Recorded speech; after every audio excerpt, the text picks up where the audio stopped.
23절에서 26절까지입니다. 사도행전 4장 23절에서 26절까지입니다. 조금 하우링이 생겨요. 한 절씩 교독하도록 하죠. 23절부터 26절까지요. 사도들이 노임에 그 동료에게 가서 제사장들과 장로들의 말을 다 알리니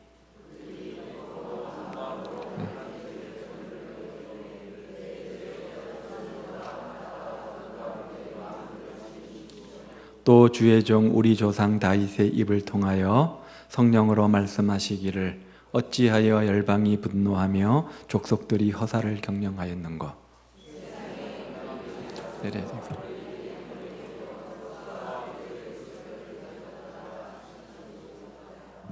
아멘. 미국 코넬 대학교의 칼 필레모 교수가 쓴 내가 알고 있는 것을 당신도 알기 원한다, 그런 책이 있습니다. 2011년 라이브러리 저널이 선정한 최고의 책이자 세계적인 미래학자인 다니엘 핑크가 2012년에 읽은 책 중에서 가장 감동 있는 책, 가장 감명 있는 책으로 극찬하기도 했습니다. 그 책에서 칼 필레모 교수는 이렇게 이야기하는데요. 현대인들은 삶의 답을 찾아 이리저리 헤맨다. 인간관계, 재정 문제는 물론이고 심지어 부부관계까지 삶의 온갖 문제에 대한 해결책을 얻을 수 있으리라는 희망을 품고 TV나 라디오 등 각종 대중매체의 전문가, 상담 코너나 강연의 귀를 기울인다. 도움이 될 만한 칼럼을 읽거나 세미나에 참석하기도 하고 자기 개발 웹사이트에서 상담도 한다.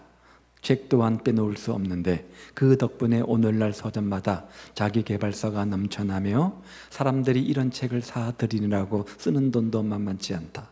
결국 삶의 길을 찾는 사람들만큼이나 그 길을 제시하는 전문가도 해답들도 넘쳐나는 셈이다. 그런데도 뭔가 허전한 느낌을 떨칠 수 없는 것은 왜일까? 이렇게 우리에게 질문합니다. 그러면서 이 교수는 세상을 더 오래된 사람들에게서 그 삶의 문제의 해답을 찾기를 원하는데, 하지만 정말 그것이 해답이 됩니까? 인생을 더 오랜 산 사람들 역시 최선을 다해서 살아왔지만 밀려오는 허전함과 외로움을 극복하지는 못하지 않습니까? 그렇다면 어떻게 우리가 성령 충만한 인생을 살 수 있습니까? 외로움과 허전함과 공허감을 떨쳐버리고 무엇으로 우리 마음을 채워야지 넘치는 활력과 기쁨이 충만한 인생 될 수 있는 겁니까? 그 대답을 오늘 본문이 우리에게 주는데요. 31절 말씀을 보십시오. 빌기를 다함에 모인 것이 진동하더니 무리가 다 성령이 충만하여 담대히 하나님의 말씀을 전하니라. 놀랍지 않습니까? 어떤 배경입니까? 베드로와 요한이 지금 밤새 감옥에 갇혀 있습니다. 장시간 치조를 당했습니다. 장시간 고문을 당했습니다. 협박도 받았습니다. 풀려나면서 예수의 이름으로 다시는 말하지도 말고 복음을 전하지도 말라. 그렇게 하지 않으면 다시 체포될 뿐만 아니라 죽음을 면치 못할 것이다. 그런 위협을 받았습니다. 그야말로 공갈이죠. 공갈 협박을 받은 겁니다. 그런 상황 속에서 막 풀려난 상황입니다. 요즘 우리식으로 말하면 예수를 믿었습니다. 예수 믿으면 모든 것이 형통하고 잘 될 줄 알았는데 예수 믿어서 이런 꼬일 대로 꼬였고 생명마저 위태로운 상황이 되었다는 말입니다. 예수 믿지 않았으면 당치 않을 어려움들을 예수님 때문에 당하는 고통, 환난 가운데 있는 겁니다. 자신들의 잘못이 아니었습니다. 자신들의 죄가 아니었습니다. 단지 예수 믿는다는 이유 때문에, 아니 예수를 열심히 믿는다는 이유 때문에, 그 예수님을 입을 벌려 증거한다는 이유 때문에 당하는 상황, 현실, 조건이 있었던 겁니다. 그런 상황 속에서, 그런 현실 가운데서 31절에 뭐라고 고백합니까? 그런 위협과 고난 속에서 그들이 믿음을 포기한 것이 아니라, 그들이 불평하고 원망한 것이 아니라, 낙담한 것이 아니라 오히려 다 성령 충만해서 담대히 하나님의 말씀을 전했다. 이런 놀라운 기록을 우리에게 보여주잖아요. 사랑하는 여러분, 우리의 현실은, 우리의 상황은, 우리의 조건은 수시로 변하잖아요. 자주 변합니다. 자주 변합니다. 그런 상황이 일희일비하는 인생이 아니라 상황과 상관없이 하나님의 능력으로 성령 충만한 인생을 우리가 살아내야 되지 않겠습니까? 그렇다면 어떻게 우리가 그런 고난 속에서도 일희일비하지 않고 성령 충만한 담대히 견고한 믿음의 주인공 될 수 있는 겁니까? 오늘 본문에 우리에게 잡기 원하는 첫 번째는 삶을 나누는 소그룹 다락방 교제가 우리에게 있어야 된다는 겁니다. 오늘 어떻게 본문이 시작이 됩니까? 23절을 보십시오. 사도들이 노임에 그 동료에게 가서 제사장들과 장로들의 말을 다 알리니, 이렇게 되어져 있어요. 주보에 나와 있는 것처럼 우리 교회의 비전은 성령 충만한 생명의 공동체가 되는 겁니다. 초대교회 부흥을 회복하는 성령 충만한 생명의 공동체가 되는 겁니다. 어떻게 우리가 초대교회 부흥을 회복할 수 있을까? 그래서 어떻게 우리가 성령 충만한 생명의 공동체가 될 수 있을까? 어떻게 그 새로운 교회가 되기 위해서 우리가 어떤 비전을 가져야 될까? 그 중에 강조되는 것 하나가 뭡니까? 바로 소그룹 다락방 모임이잖아요. 초대교회 성도가 그랬던 것처럼 초대교회처럼 소그룹 다락방 모임을 활성화시키는 겁니다. 왜 그렇게 다락방이 중요한 겁니까? 23절을 보십시오. 사도들이 모였습니다. 가서 한 일이 뭡니까? 첫 번째 한 일이 뭐예요? 제일 먼저 한 것은 동료들에게 가서 그 일을 알렸다는 겁니다. 내가 어저께 이런 일이 있었는데, 내가 지난주에 그런 일이 있었는데, 이런 슬픈 일이 있었고, 이런 어려운 일도 있었고, 이런 좋은 일도 있었다 라고 동료들에게 자신의 삶을 오픈 마인드 쉐어 나눈 겁니다. 여기 동료는 오순절 마가 다락방에서 진정한 회심을 통해서 참된 믿음을 갖게 된 공동체, 바로 교회를 의미하죠. 우리 이런 대그룹 어떤 교회 주일날 모여서 드리는 예배를 말하는 것이 아니라 날마다 가정에서 모였던 다락방 모임, 소그룹을 강조하는 것이 바로 동료, 교회의 의미입니다. 무슨 말입니까? 그들은 고난이 있었습니다. 환난이 있었습니다. 핍박이 있었습니다. 누구 때문에요? 예수님 때문에. 그런 고난 속에서도 성령 충만하게 인생을 살 수 있었던 비결이 뭐냐? 바로 함께 삶을 나누는 오픈 마인드하는 다락방 소그룹이 그 안에 있었기 때문이라는 거예요. 아무리 거친 위협과 핍박과 고난이 찾아와도 그들은 모였습니다. 함께 모였습니다. 모이게 힘썼습니다. 왜 모였을까요? 믿음의 사람들이 함께 모일 때 성령 하나님께서 그 모임 가운데 임재하셔서 역사하심을 그들은 알았기 때문입니다. 마태복음 18장은 이렇게 말하죠. 두세 사람이 내 이름으로 모인 곳에 나도 그들 중에 있느니라. 함께 모였습니다. 모여서 뭐 했을까요? 함께 삶을 나누었다잖아요. 함께 삶을 나누었습니다. 자신의 형편을 나누었습니다. 함께 말씀도 나누었습니다. 그리고 그 삶의 문제를 끌어안고 뭐 했을까요? 간절히 서로가 서로를 위해서 중보하며 기도했겠죠.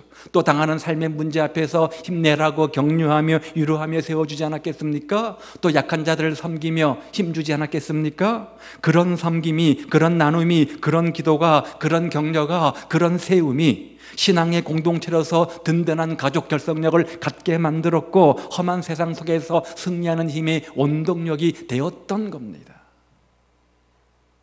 오늘 우리는 어떻습니까? 안타깝게도 현대인들이 잃어버린 것 중에 가장 큰 게 뭐냐? 하나님이 함께 하신 이 거룩한 소그룹 모임이라고 하죠. 외로움에 이곳저곳 기웃거리면서 사람들을 만나지만 진솔한 삶을 나누지는 못합니다. 우리 안에 많은 모임들이 있잖아요. 많은 만남들이 있잖아요. 여러분, 얼마나 그 모임마다 그 만남마다 사람과의 관계 속에서 자신을 오픈 마인드 하면서 진솔한 이야기를 나누십니까? 별로 그렇지 못하잖아요. 자꾸만 치장하고 포장하지 않습니까? 가리고 우리가 하지 않습니까? 국내 최초의 국제 정신분석가인 정도원 교수는 프로이드의 의자란 책에서 이렇게 말했어요. 머나먼 옛날 원시 사회에서는 종족과 떨어져 혼자 있는 것이 곧 죽음을 의미했습니다. 이제 현대인은 안전하게 고독을 확보할 수 있습니다. 그저 문을 잠그고 전화를 끄고 이메일을 닫으면 됩니다. 그래서 현대인은 이 넘쳐나는 고독을 어떻게 처리해야 될지 몰라 매우 당황스러워합니다. 싱글족, 나 혼자족들이 얼마나 많이 있습니까? 자기 방에 갇혀서 하루를, 한 달을, 1년을 보낸 사람들이 얼마나 많이 있는지 모릅니다. 예부와 차단된 채 자기만의 세계에 갇혀서 고독을 즐기며 인생을 허비하는 사람들이 얼마나 많이 있는지 몰라요. 현대병이죠. 사랑하는 여러분, 오늘 우리의 모임은 어떻습니까? 삶을 나누는 다락방, 같이 삶을 나누고 함께 모여서 말씀을 나누고 삶을 나누고 함께 기도하며 서로 세워주며 서로 격려하는 이 소그룹 다락방, 이것은 우리의 신앙생활의 건강을 위해서, 우리 인생의 건강을 위해서 선택이 아니라 반드시 필요한 필수 부가적인 선택이 아닌 필수임을 기억하십시오.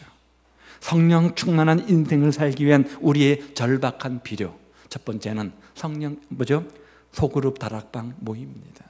두 번째는요, 24절 말씀해 보니까 함께 기도하는 공동체가 되는 거죠. 그들이 듣고 한 마음으로 하나님께 소리를 높여 이르되 대주제여 천지와 바다와 그 가운데 만물을 지은 이시여.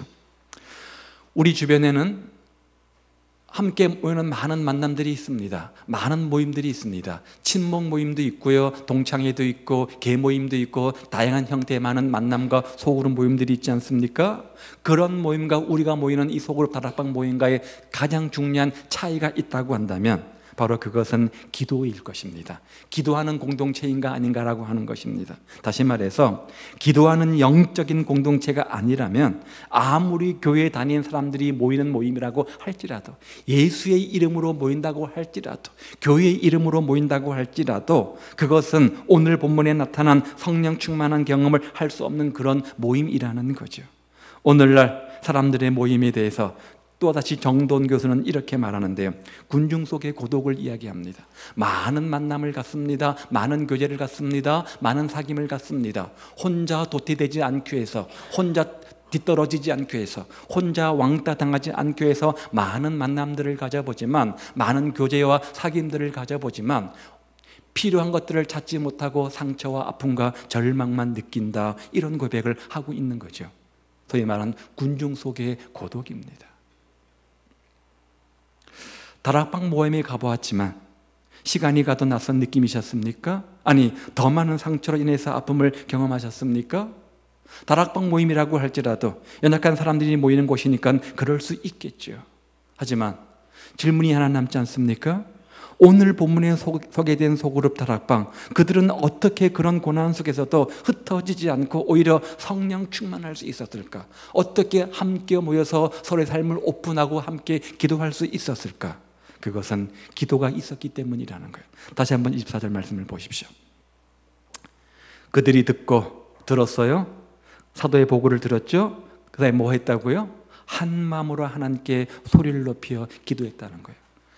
다락방 소그룹에 갔습니다. 지체의 상황을 들었습니다. 지난주에 그 자매에게 어떤 문제가 있었는지, 그 지사님에게 어떤 아픔이 있었는지, 어떤 좋은 일이 있었는지 함께 삶을 나누며 들었습니다. 그 다음 한 일이 뭐라고요?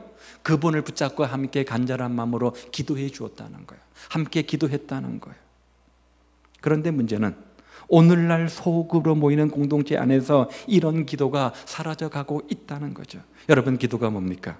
믿는 사람들의 기도, 교회라는 이름으로 모인 사람들의 기도, 참된 성도의 기도가 뭡니까? 그것은 살아계신 하나님을 온전히 신뢰하고 그분께 아뢰는 것 아닙니까? 많은 기도를 드린다고 할지라도, 많은 아뢰음을 갖는다고 할지라도 내 기도에 응답하실 주님을 신뢰하지 못한다고 한다면 그것은 넋두리에 불과한 것이고 하소연에 불과한 것입니다. 여러분, 우리가 왜 기도합니까? 왜 주 앞에 나와서 이런저런 삶의 문제를 아뢰고 간절한 마음으로 기도하는 겁니까? 그 근본에 깔려있는 상황은 뭐예요? 내가 이런 기도를 드리면, 이런 상황을 아뢰면 주님께서 이 모든 형편과 처지를 아시고 응답해 주시고 문제를 해결해 주신다는 믿음, 신뢰가 있기 때문에 기도하는 거잖아요. 그런 신뢰가 없다면, 그런 믿음이 없다면, 그런 확신이 없다면 아무리 미사여구를 동원하고 오랫동안 기도한다고 할지라도 그것은 넋두리와 하소연에 불과한 것입니다. 오랜 시간 기도한 것 같은데, 열심히 기도한 것 같은데 아직도 외롭습니까? 아직도 아픕니까? 아직도 힘듭니까? 내 기도가 제대로 들어져 있는가 한번 점검해 보십시오. 여러분, 우리 모두가 기도하는 다락방 모임을 만들어 가시기를 우리 주님의 이름으로 축복을 드립니다. 오늘 본문에 소개된 사람들은 믿지 않는 사람들처럼 자기의 개인적 필요와 소원을 구한 것이 아니잖아요. 그들의 기도는 하나님의 뜻이었습니다. 그리고 그 뜻대로 담대히 복음을 전하는 것이었습니다. 이렇게 목회를 하면서 가끔 보게 되어지면 오니올 실록처럼 활력 넘치게 푸릇푸릇 신앙생활 하던 분들이 갑작스럽게 생기를 잃어버리는 모습을 자주 보게 됩니다. 갑자기 기쁨을 잃어버립니다. 갑자기 열심히 식습니다. 갑자기 무기력해집니다. 어떤 시험 앞에서 맥없이 주저앉는 모습도 자주 보게 되어집니다. 어떤 성도들은 평생을 그렇게 신앙생활을 해왔지만 아직도 세상에 대한 유혹을 떨쳐버리지를 못합니다. 안타깝게도 한 번도 세상을 이겨보지 못하고 그저 미지근한 신앙생활을 하는 모습을 보입니다. 예수를 믿는 것 같긴데 안 믿는 것 같고 참 분간이 안 되는 그런 신앙생활을 하는 분들이 참 많이 있습니다. 왜 그렇습니까? 우리 모든 하나님을 마음속에 모시지 않았습니까? 우리 모두 우리 인생의 구주는 하나님이라고 고백하지 않습니까? 하나님을 마음에 모시고 사는 자들인데 왜 이런 일들이 우리에게 비일비재하게 일어나는 겁니까? 그 이유는 우리가 기도를 잘 못하고 있든지 아니면 기도를 하긴 하지만 올바른 기도를 드리지 못하기 때문이다. 오늘 본문은 우리에게 이렇게 이야기하는 거예요. 흔히 기도를 영혼의 호흡이라고 합니다. 영혼의 호흡이라고 합니다. 우리가 잘 알듯이 건강하기 위해서는 중요한 몇 가지 요소가 있습니다. 좋은 음식을 먹어야 됩니다. 웰빙 하잖아요. 좋은 음식, 건강한 음식을 먹어야 됩니다. 그리고 적당한 운동도 해야 되죠. 또 한 가지 중요한 것이 있습니다. 뭡니까? 휴식도 필요합니다. 그런데 이것보다 가장 중요한 것은 바로 호흡입니다. 호흡만 잘하면 얼마든지 건강을 잘 유지할 수 있다. 많은 전문가들이 이야기하지 않습니까? 음식은 며칠 먹지 못해도 사는데 지장은 없습니다. 그러나 호흡은 어떻습니까? 단 5분 동안 호흡하지 않으면 견뎌내는 사람이 한 사람도 없습니다. 신앙생활도 마찬가지입니다. 성경이 가르치는 올바른 기도를 통해서 규칙적으로 하는 것이 신앙 건강에 굉장히 중요한 것이라는 거죠. 호흡이 우리의 건강에 필수 불가결한 요소인 것처럼 영혼의 호흡 기도를 통해서 우리는 영적 건강을 유지할 수 있다는 겁니다. 5분만 호흡을 하지 않으면 육신이 생명이 위협해지는 것처럼 우리가 영적인 호흡인 기도를 규칙적으로 지속적으로 하지 못하면 우리 영혼의 건강은 병들 수밖에 없는 거예요. 내 필요와 내 소원만을 아뢰는 인생은 아무리 채워져도 끝없이 부족함을 느낄 수밖에 없습니다. 조금만 더 하는 것이 우리의 인생이죠. 그렇지만 하나님의 뜻대로 사는 인생, 그 뜻을 위해서 기도하는 인생은 성령 충만한 인생을 살 수 있다는 겁니다. 그런 인생, 그런 다락방 모임이 다 되시기를 우리 주님의 이름으로 축복을 드립니다. 성령 충만한 파릇파릇한 온유월의 실록 같은 인생을 살기 위해서 우리가 첫 번째 기억할 것은 함께 삶을 나누는 성도의 교제의 풍성한 소그룹 다락방 모임이 함께 하는 겁니다. 두 번째는 그 다음에 뭐죠? 거기서 함께 충분한 중보의 기도를 통해서 새 힘을 얻는 것입니다.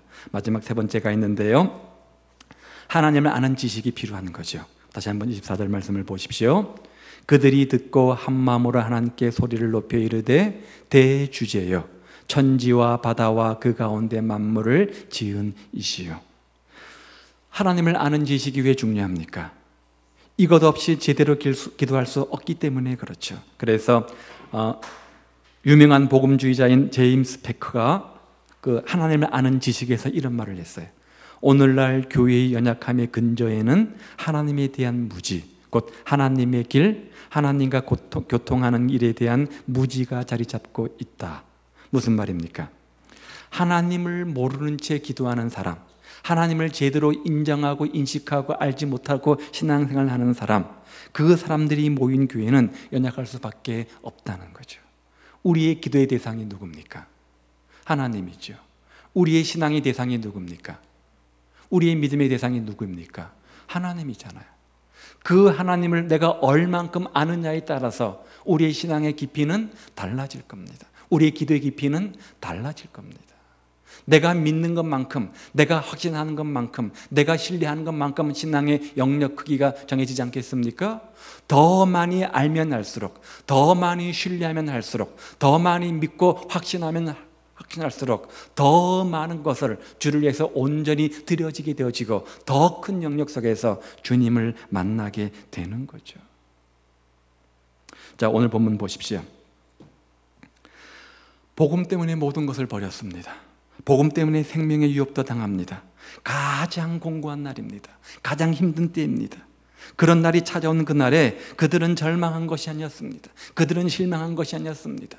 그들은 낙심하지 않았습니다. 오히려 가장 기뻤고 가장 담대했고 가장 성령 충만했다. 성경은 이렇게 말합니다. 어떻게 그럴 수 있습니까? 그들이 믿는 하나님을 믿고 신뢰하는 확신이 컸기 때문이죠. 하나님을 아는 지식이 있었기 때문이라는 거죠. 그렇다면 그들에게 하나님은 어떤 분이셨습니까? 다시 한번 24절 말씀을 보십시오. 뭐라고 말해요? 대주제요, 천지와 바다와 그 가운데 만물을 지은 이시요. 여기 대주제, 이 말은 헬라어 의미로 천지 만물을 지으신 창조주 하나님, 소유자요 주권자이시다, 그런 뜻입니다. 우리의 믿음의 대상, 내가 아는 하나님, 내가 믿고 신뢰하는 하나님은 모든 천지 만물을 지으시고 주관하시고 섭리하시고 주님 뜻대로 인도하시는 그런 분이다, 이런 고백을 하고 있는 겁니다. 그들은 알았습니다. 하나님은 대주제이시고 하나님은 창조주이시고 만물의 소유자이시고 모든 것을 주관하시고 섭리하는 분임을 믿고 알았습니다. 그렇기 때문에 그런 환난과 고난 가운데서 낙심하고 절망한 것이 아니라 오히려 기뻐하며 성령 충만할 수 있었던 거죠. 대주제이신 하나님, 그들에게 하나님은 저 과거에만 계셨던 하나님이 아니라 지금도 살아 계셔서 온 우주 만물을 그의 주권적 뜻 안에서 다스리고 섭리하고 계시는 분임을 믿었던 겁니다. 그 사실을 확신했기 때문에 이런 삶을 살 수 있었던 거죠. 사랑하는 여러분, 잊지 마십시오. 고난의 때, 슬픔의 때 잊지 마십시오. 그 우리가 믿는 하나님은 대주제 하나님이십니다. 모든 천지 만물을 지으시고 주관하시고 섭리하시며 지금도 하나님의 뜻 가운데 우리 삶을 인도하시는 분임을 절대로 잊지 마십시오. 이것을 믿고 확신했던 초대교인들은 모든 것이 꺼져가는 흑암 속에서도 전혀 물러서지 않았고 전혀 도망치지 않았고 담대하게 믿음을 지킬 수 있었던 겁니다.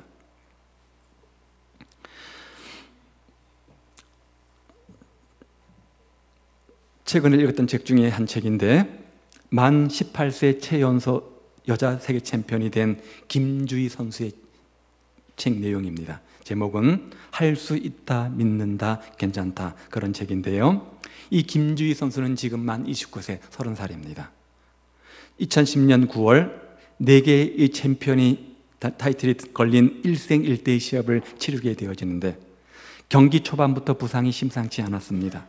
왼쪽 눈은 화산처럼 부어올랐고 피는 계속 흘러 링을 적시고 있었습니다. 아직 경기가 반이나 남았을 때 주심은 결국 링 닥터를 부릅니다.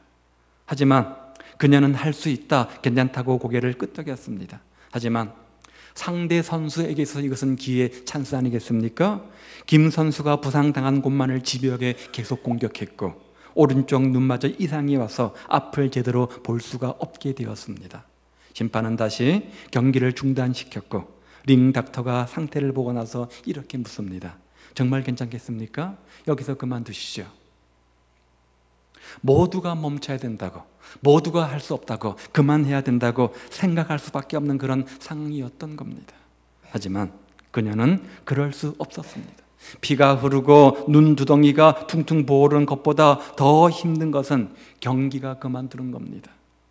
그녀의 아버지는 97년 IMF가 왔을 때 실직한 이후 생활 능력을 잃어버렸고 초등학교 4학년 때 그때 어머니는 그런 가정 환경이 싫어서 과출해버렸고 5살 많은 언니가 모든 생활을 책임지고 꾸려가는 지독한 가난, 그 고생하는 언니를 위해서라도, 그 무기력한 아버지를 위해서라도, 아니 자신의 인생을 보다 책임지기 위해서라도 아무리 고통스러워도 이것을 참아내야만 했던 거죠. 10라운드 마지막 1분, 눈은 제대로 보이지 않았지만 매일 쉬지 않고 8시간이나 혹독한 훈련을 하면서 자신도 모르게 몸에 배긴 어떤 감각을 믿고 마지막 힘을 내어서 주먹을 내지릅니다. 그 순간 해설자의 격양된 목소리가 들려오는데 다시 한번 공격을 성공시키는 김주희, 흔들리는 주제스 나가와, 턱이 돌아가는 주제스 나가와, 상대편 선수 이름이 주제스 나가와였죠. 관중들의 연호 소리와 함께 마침내 그녀는 4개의 챔피언 벨트를 지켜냅니다. 시야는 흐릿흐릿했지만 그 순간의 세상은 그 어느 때보다 선명했고 상처투성이의 얼굴을 하고 있었지만 그녀는 환하게 웃고 있었습니다. 할 수 있다, 믿는다, 괜찮다 란 책에서 그 상황을 이렇게 말합니다. 사람들은 왜 그렇게 힘들고 고통스러운 길을 가느냐고 내게 묻는가? 나는 그 질문에 답하는 대신 이렇게 반문한다. 권투를 하는 내가 얼마나 행복한지 그렇게 물어봐 주실래요? 사랑하는 여러분, 이 김주희 선수의 말이 이해가 되십니까? 고통스러운 훈련입니다. 고통스러운 훈련, 아니 생사를 거는 사각의 링에서도 행복할 수 있다, 그렇게 말한 이 선수의 고백이 이해가 되십니까? 지독하게 가난한 인생이었습니다. 아니 자신의 가정을 책임지기 위해서 생명 걸고 링에 올라야 하는 인생, 그런데 그런 인생인데 그런 자신이 행복하다 그렇게 고백하는 이 고백이 이해가 되십니까? 오늘 우리는 어떻습니까? 안타깝게도 우리는 그보다 넉넉하고, 아니 우리를 위해서 생명 거신 주님을 믿고 있음에도 불구하고 이런 고백이 없지 않습니까? 불평과 원망과 예로움과 쓸쓸함에 빠져 있는 이유가 뭡니까? 우리가 원하는 기도가 응답되어지지 않아서가 아니라 성령 충만치 않기 때문이다. 오늘 본문은 이렇게 말하는 겁니다. 하나님을 아는 지식을 잃어버렸기 때문이라는 거예요. 대주제이신 하나님, 그분이 나를 지켜보시고 지금도 나와 함께 하시고 그분이 할 수 있다, 괜찮다 이렇게 말씀하시는데 그 음성을 우리가 잃어버렸기 때문이라는 거예요. 따라서 다시금 회복하십시오. 무엇을요? 성도의 교제의 풍성함을 회복하시기를 바랍니다. 서로 돌아보고 서로 격려하고 세워주는 성도의 교제의 풍성함이 회복되어지기를 원합니다. 뜨거운 기도가 회복되어지기 원합니다. 서로 형제의 자매의 아픔을 끌어안고 간절한 마음으로 기도해주는 중보 기도가 회복되어지기를 원합니다. 내가 믿는 하나님, 우리의 믿음의 대상 하나님이 어떤 분인지 아는 그런 하나님에 대한 지식들이 회복되어지기를 원합니다. 그래서 우리도 이런 고백의 주인공들 되기 원합니다. 사람들이 쉬는 날, 일요일 날 왜 교회에 나가냐고, 왜 그렇게 다락방 모임에 헌신하냐고 물을 때, 왜 그렇게 누구 좋으냐고 바보같이 교회에 헌신하며 사느냐고 물을 때, 우리도 김주희 선수처럼 이렇게 대답할 수 있기를 바랍니다. 주님의 길을 따라가는 내가, 십자가의 길을 따라가는 내가, 아니 복음을 위해서 모든 것을 건 내가 얼마나 행복한지, 예수 믿는 것이 얼마나 큰 행복인지 그렇게 물어봐 주실래요? 이런 고백의 주인공들 다 되시기를 우리 주님의 이름으로 축복을 드립니까? 여러분, 오늘 성령 충만한 삶을 살고 계십니까? 아니면 불평과 원망과 외로움과 쓸쓸함에 빠져 살아가고 있지는 않습니까? 우리의 불평과 원망과 외로움과 쓸쓸함이 변하여 기쁨이 되고 참성이 되고 감사가 되고 회복이 되기 위해서 먼저 우리가 성도의 교제를 회복하시기를 바라고, 잃어버렸던 뜨거운 기도의 열정들을 회복하시기 바라고, 여러분의 기도에 응답하시고 여러분의 믿음의 대상, 신뢰의 대상인 주님이 어떤 분인지 점점 더 알아가고 배워가는 지식이 회복되어지시기를, 그래서 날마다 예수 믿는 재미와 기쁨들이 풍성히 넘쳐 나시기를 우리 주님의 이름으로 축복을 드립니다. 기도하겠습니다.